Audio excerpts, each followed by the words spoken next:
Okay, hello, welcome. My name is Andrew McKechnie. I'm a anaesthetic consultant based over in London at Lewisham and Greenwich NHS Trust. I'm also the president of SOBER UK, so the Society for Obesity and Bariatric Anaesthesia. So thanks very much for inviting me, the organisers, to participate in this this afternoon, or late morning here in the UK actually.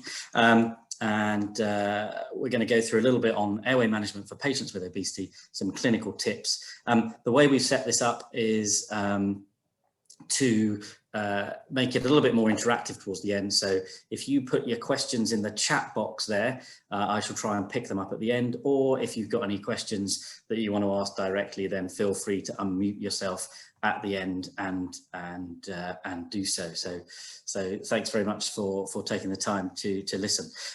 So essentially, why a couple of other declarations there, in addition to this today being supported by Verathon, as you can see. So why are all you guys probably here listening today? Whether or not you do bariatric anaesthesia, so anaesthesia for weight loss surgery or not, I think the reality is we are all gradually becoming anaesthetists involved in the care of obese patients as a result of the population gradually becoming more like the chap on the far right here and less like the guy next to him. So like it or not, we're all getting more and more used to dealing with patients with obesity. Now, why is this a problem? Well, I think obesity causes us as anaesthetists a degree of stress. As our BMI of our patients starts to increase from the yellow zone there, a BMI 40, 30, 40, 50, we start to struggle. We start to get a little bit more stressed as we approach these patients, unsure of whether our normal techniques and what we would usually do in patients of BMIs 30 or so, whether that will still be as effective in these patients. So it causes us a degree of stress, and obviously that stress is passed to the rest of the room and can lead to some major human factor issues for all of us. So what am I going to try and run through today?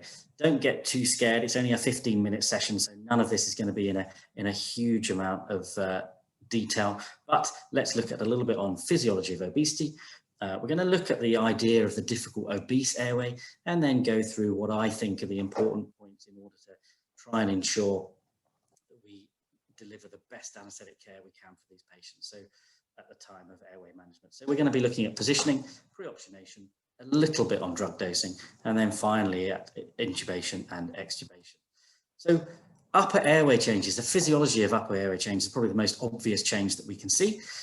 There's increased deposition of fatty tissue, as we know, in the upper airway. This commonly affects the tongue, the lateral and posterior pharyngeal walls, and there's also increased fat deposition outside of the airway, so around the upper back, the neck and the face, all of which can have an impact on us and can potentially impact our airway management. Now, respiratory physiology, we know that sort of high BMI patients with obesity, and that affects all aspects of our respiratory physiology. So we end up with lower tidal volumes, we get decreased FRC, we get a decrease in compliance, and we have an extremely high incidence of atelectasis where our bases collapse, and that happens rapidly when we put our patients off to sleep. It's a graph that we'll look at that you've probably all seen before, and I think shows quite nicely the issue with our FRC, so our functional residual capacity in the obese patient. As our BMI increases, our FRC, which we look at as our oxygen store, decreases quite significantly. And once you get to a BMI there of around 60 or so, it's sort of half a litre or less in some cases. That causes a problem. Looking at it here where we're breathing, so our normal patient on the far left of the screen there is way above encroaching on their FRC or even their residual volume. Our awake obese patients starting to encroach already on their FRC, and once we've anesthetized them, you can see the problems we run into. Their standard breathing, or as we're ventilating them, we're hugely, once they're breathing spontaneously, I mean, they are way in the middle of their FRC and starting to encroach from their residual volume, again, causing us an issue. This is a graph, again, that I'm sure most of you have seen. Our normal patient there, our 70-kilo adult, which isn't particularly normal where I'm based in South London anymore, but if you happen to be somewhere where you anaesthetize 70 kilogram adults on a regular basis, they will essentially saturate quite happily for some period of time after you've preoptionated them. We're classically taught children there, the blue line, desaturate rapidly. So that's a 10 kilo, roughly a 1-year-old, desaturates rapidly. But look there on the left of our graph there, our obese 127 kilogram patient, their saturations essentially fall off a cliff very quickly. After a minute or so, we're already in that desaturation point that starts causing problems. So what we're left with, of course, is a time pressure due to apneic desaturation. One of my sober colleagues refers to patients with obesity as being gas guzzlers in terms of their physiology. They have a huge oxygen demand and a limited reserve tank. Looking at the obese airway, why does this cause us problems? Well, NAP4, one of the major audit projects based in the UK a few years ago now, showed that severe obesity led to a 4 times risk of a complicated airway. They didn't go on to explain what a complicated airway was specifically. However, we know that a difficult airway is defined as being difficult bag valve mask ventilation, being difficult tracheal intubation, or difficult supraglottic airway I-gel placement. In the obese patient, bag valve mask ventilation is more difficult, and that's a proven independent risk factor. In terms of intubation, not necessarily a major problem without other factors. So this is a view of a patient that I see quite commonly. You can see all those upper changes, upper physiological changes that I talked about before, large neck, large tongue, lots of fatty deposition around the face. And if, you know, the second picture is much nicer because mainly there is a tube in place, which is always nice to see. She was actually a grade 2 intubation, so surprisingly maybe not that difficult. But again, you can see the fatty deposition around the back of the neck, giving her this sort of almost buffalo hump there. So it's very difficult.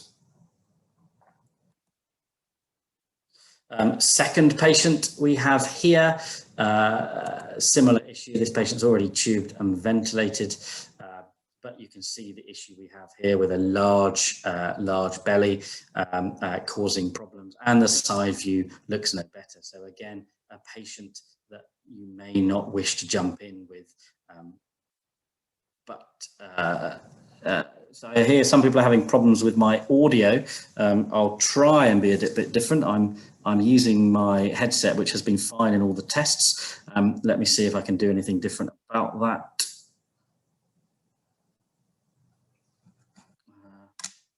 Is that any better for anyone? Can anyone hear me now a bit better? Going direct. Okay, fine. So I'll carry on with that. Sorry about that. I'll carry on via the computer audio and see how we go. So sorry about that. So that's a patient there, side-on view, not looking particularly enticing for most anaesthetists, and that can be the problem. So seeing all of that, do you now think it's time to start panicking? I've scared you saying how quickly they desaturate. Hopefully some of the tips I'm about to give would suggest that you don't have to panic at that point, and that staying calm and doing a few things differently may help us quite significantly. So looking at induction strategies, we're going to look briefly at positioning, at preoptionation, and at intubation itself. So positioning. You may recognize one of these. This is a ramping pillow or Oxford pillow, and you may be lucky enough to have one of these in your department, and it allows you to ramp the patient up significantly, keep them head up, and give you the nice, perfect angles for intubation. If you don't have such a thing, it doesn't matter. Do not position your patient like this on the left. They are far too flat. They are not ramped. They not preoptionate very well. So using a range of pillows, towels, rolled up bits of equipment from around the theatre, you can therefore get them nicely head up in a decent position, similar to the Oxford pillow. Table position wise, again, ramp the table all the way up, even if that means that you need to use a step to subsequently intubate. Even looking at this picture, you'd probably want the knees a little bit flexed as well. So looking at preoptionation, which I think is very important, we're looking to achieve 100% oxygen saturation prior to intubation.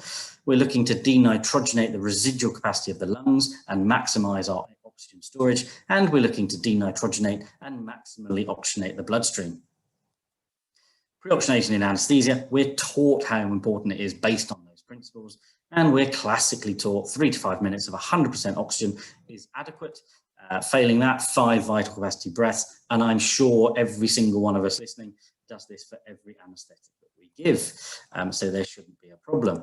However, in the obese, we know they desaturate rapidly. Are there other methods for preoptionation to guarantee that we get it better and get it right? Standard preoptionation not advised in these patients, generally leads to desaturation. Prolonged preoptionation can work very well, especially if you've positioned the patient appropriately. Standard preoptionation plus some additional oxygen, maybe via the nasal route. Addition of CPAP or PEEP or even BiPAP has been used. And nowadays, people are starting to use high-flow nasal oxygen or Thrive once the patient's asleep. This is a particular area of interest of mine, so if you want to hear a little bit more about this, I'm speaking in the main session tomorrow in the obesity and sleep stream. So come and have a listen to all about preoptionation in the patient with obesity. Briefly on drug dosing, it's a little bit confusing, to be entirely honest.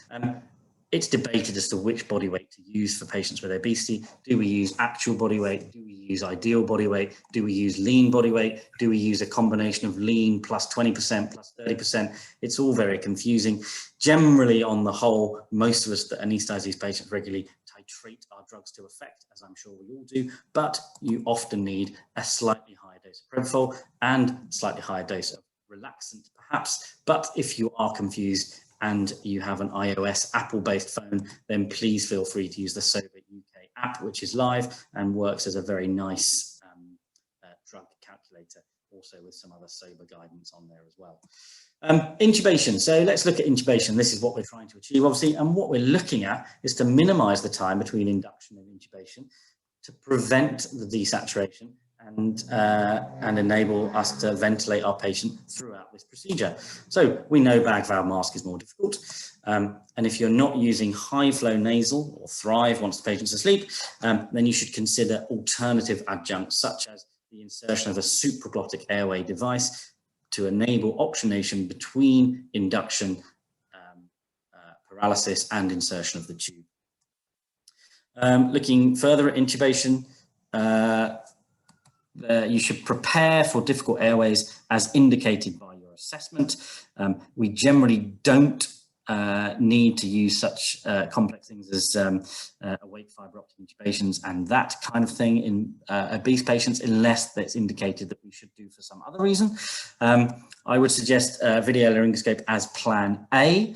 I used to suggest consider a video laryngoscope, but I think we've approached the point now where certainly in my practice, I would happily use a video laryngoscope for every single patient and more so in the obese patient. And it is my standard practice to use a video laryngoscope as plan A in the obese. I don't want to get to the point where I'm struggling with a standard laryngoscope, have to reach now for my plan B, if you like, my video laryngoscope, and count valuable seconds and see the saturations drop even further. One of the key things about any of this, of course, is I think most of us would agree, falling saturations and the beep changing is certainly one of the main barriers to making it far more stressful for us to put a tube in. So have a plan for failure. Remember remember your iGel as a secondary plan, and also remember that plan D is likely to be very difficult in this group of patients who are likely to have a large neck. Extubation strategies. So I think fully reverse the neuromuscular blockade, consider your routine use of Sagamodex to achieve this, and then the normal thing. So ensure your patient has adequate tidal volumes, ensure the patient is awake and cooperative, and extubate them in the sitting position. Consider the use of high flow or CPAP post-extubation and also in recovery. So my current practice, I have the patient in theatre in a highly ramped position. I put the high flow nasal oxygen on as soon as I'm able to do so. I start them off at 35 litres a minute, which is well tolerated by the majority of patients. It's a minimum of 5 minutes, usually a bit longer, because I put it on straight away. I then have to check the patient in, confirm identity yet again, and put the drip in and all the rest of it. So by the time we normally get to the point of induction, they've had up to 8 minutes or so of preoxygenation. I then induce. I then give a large dose of rocuronium. I increase my now Thrive to a maximum of 70 litres a minute. And I get myself or my assistant to maintain a patent airway until I'm ready to intubate the patient using a VL as my first line. You can always tell it's my theatre in the morning, where this is my equipment. I have the Thrive set up there, and I have my video laryngoscope set up. And that's pretty much me. So in summary, think about the position. Preoxygenation is absolutely vital in obese patients. Thrive, high flow nasal oxygen works, try it. Consider what you're doing with your drug dosing. Assess the airway. I can't stress that enough. Assess the airway appropriately preoperatively. You don't want to be surprised by a difficult airway in an obese patient with falling saturations. Plan for failure and take extubation seriously. So rather than panic, I think all that means that we can relax a little bit more. So I think we've now hit the 15 minutes. So assuming some people can at least hear me on my now second microphone, I'm happy to take any questions either in the chat box or direct. Feel free to scan this QR code as well. This takes you through to the Sober UK website, where there's lots of guidance and other things on there to look at, or follow me or ask me questions on Twitter as well, and again with Sober. So looking at the question there, so how often do I use fibre optics in obese patients? I think again it comes back to your indication from your airway assessment. On a week to week, I do roughly 2 weight loss surgery lists a week where all the patients are BMI 40 and above. I cannot remember the last time I used a fibre optic technique or an awake tracheal intubation technique in those patients. I have used awake tracheal intubation techniques in patients with obesity. I also do ENT, so I had a very large BMI 60 patient with a particularly large thyroid. So you know, it wasn't the obesity as such that led me to want to use an awake technique. It was more knowing the other things about the airway that were going to make it more difficult. So I hope that answers that one. Let me have a look at the other questions there. What LMA do I prefer to use as a rescue? So UK, we're lucky. We generally pretty much only use second generation supraglottic airway devices now. So that's the iGels. It's a long time since I used a classic LMA, if you like. So I think most of the DAS guidance is based around the use of second generation laryngeal mask airways, so supraglottic airway devices. Let's have a look here. So insertion of second generation SGA immediately on GA induction, then intubate if no Thrive. Yeah, I think that's a good technique. So prior to the use of high flow nasal, I would do that regularly. I would induce the patient, and then that time between induction and having ideal intubating conditions, I wanted to ensure that I could oxygenate the patient. So insertion of an iGel second generation supraglottic airway device for that 3 or 4 minutes, whatever it happens to be, maintains oxygenation of your patient and allows you to ventilate them during that period. So I think without high flow, I think that's a good technique. Can I see the use of VL becoming first line? I can, and certainly I think it's coming fairly rapidly, if I'm honest. As I said, personally, I would quite happily use a VL for every single intubation. As it stands, I do a lot of training as well. I don't use VLs for every single intubation. I use it routinely in all my obese patients and in any patient that I think may have a difficult airway. But I think we will reach a point where VLs are first line in almost every intubation. What is my, hang on, I find IGELs don't sit as well. Aura gains, I'm not, I have no experience of aura gains. I'm not sure what that is. I generally use IGELs where I am. They're the ones we have. What is my practice for airway management in short-handled VLs? So in terms of favorite ALs, I think it's difficult to say what your favorite VL is. I think it comes down to training and availability, if I'm honest.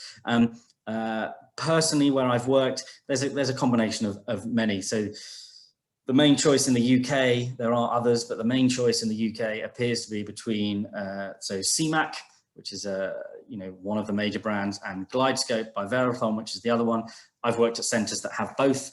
I think, as I said, it comes down to training, is my view.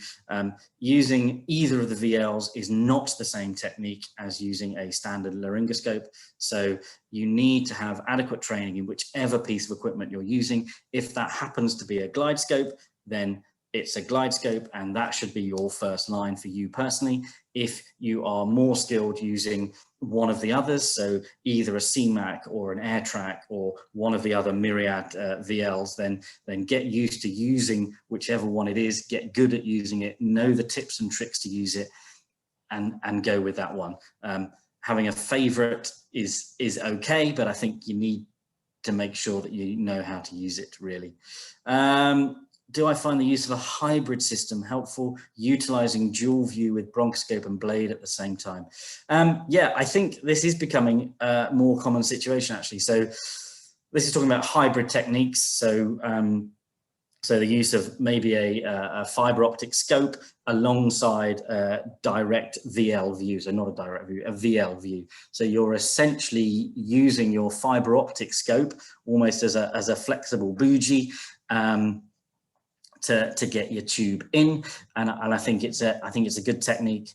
I've used it a few times in patients with known difficult airways, where I want to have a good view of the cords.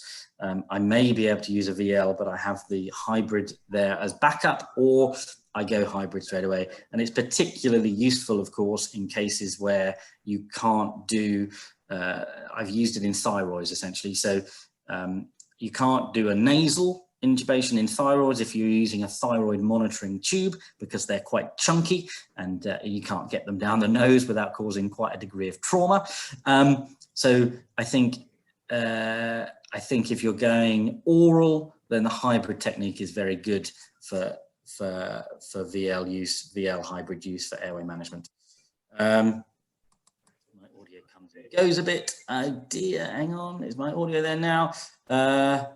Hybrid, very nice. Yeah, hybrid is definitely worth trying. I think the only thing I would say is it goes back to the VL as well. Make sure you know your equipment. You do not want to be jumping for a VL you've never used before, or a hybrid technique you've never used before, with an obese patient with SATs of 92 and dropping. Okay, so get used to whatever equipment you've got, essentially. Let's have a look.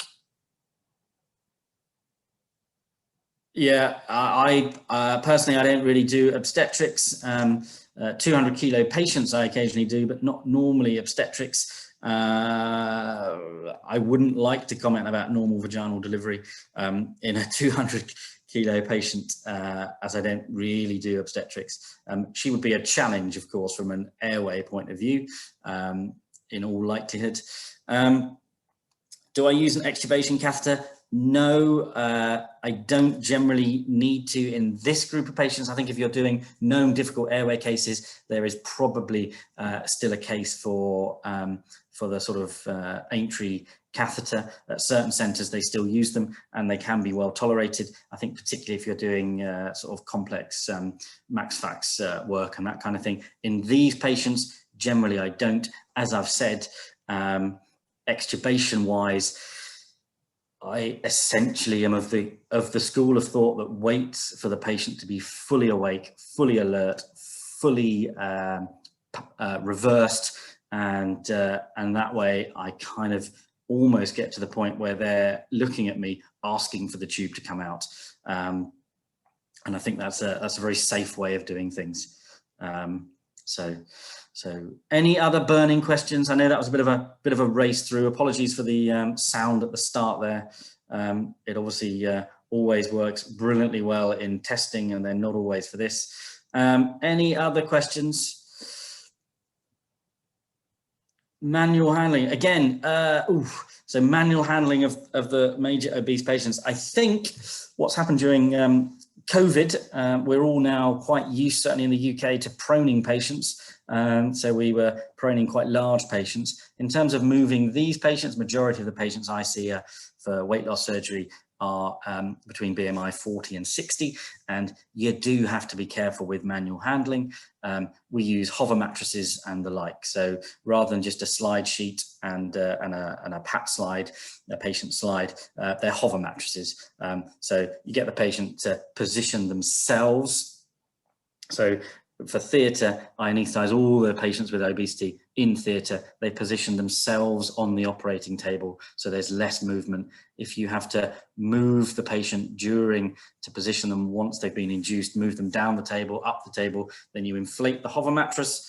It massively helps. It lifts the patient up, and you can then slide them around. And yes, the hover mattress then stays deflated, but under the patient during the procedure, and then re-inflated to move them onto their own bed. And then when they're fully awake in recovery, they can obviously then assist in moving themselves off the patient. I think manual handling is incredibly important in these patients. For staff as much as anything else. You know, we should not be attempting to move 200 kilo patients in a standard me at the head end and 4 nurses around the patient. It's not really appropriate, and it's not fair. So if your centre hasn't got a hover mattress or hasn't got plans for manual handling of these patients, then please try and push that through. Hoists, we never use hoists myself. As I said, we position the patient positions themselves on the bed, and we don't generally then hoist them. I haven't had a lot of experience using hoists, to be honest, and I'm not sure. In my experience, I think hoists have a bit of an impact on patient dignity, which isn't great. Roberto Guzman there has asked a heck of a question in the last 30 seconds. Mechanical ventilation, pressure or volume? Now, that's a huge topic all in itself there, Roberto. It's probably worth, I think there might be some ventilation sessions coming up in the obesity and sleep stream tomorrow or later in the week. It's tricky. I don't think one is necessarily better than the other as such. Most of the studies don't suggest one is better than the other. I think between different patients, you may find that one works better than the other. My general go-to is called different things at various places, but it's volume guarantee, sort of pressure. So volume guarantee, pressure control. So it gives the lowest pressure available to give you the volume you want to give. So one of those sort of methods is my go-to, and then PEEP, you play around between the two, but none of the studies have really shown much of a difference between pressure control and volume control. Keep an eye on your CO2, and in terms of ventilation, keep an eye on your CO2, change your settings if you need to, play with the PEEP if you need to. The ProBease study is worth looking at, but didn't, again, show too much of a difference in terms of ventilation strategies. So normally you need a bit of PEEP, and remember the use of recruitment maneuvers as well. Whether you do a step-by-step recruitment maneuver or a single-step recruitment maneuver. Recruitment maneuvers seem to make things better at the time. Most of the evidence so far is that, sadly, they don't do a lot by the time our patient gets to recovery. Anything else anyone wants to know?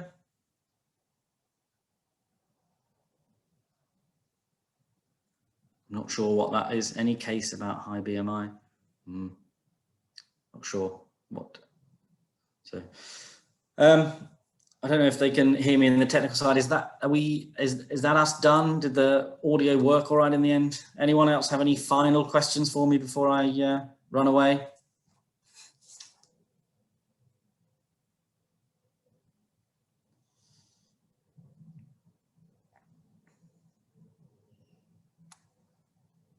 I don't one-to-one. No, I don't use one-to-one. I.e., mainly I try and keep everything pretty much standard, to be honest. So, as I said, any further questions that you want to ask, go onto the SOBER website. Lots of guidance and stuff there, and message me directly if you like at ADMCK doc there on Twitter. Look at our website or message us there, and please do join me tomorrow for the obesity and sleep session. Lots of great talks from experts in obesity anesthesia, talking about all sorts of stuff. I'm doing a little bit about pre-optionation in the obese, if you want to look at that, and other talks around airway management, I think, and a few other things going on as well. So join me and the rest of the team then, and in the meantime, enjoy the rest of the conference.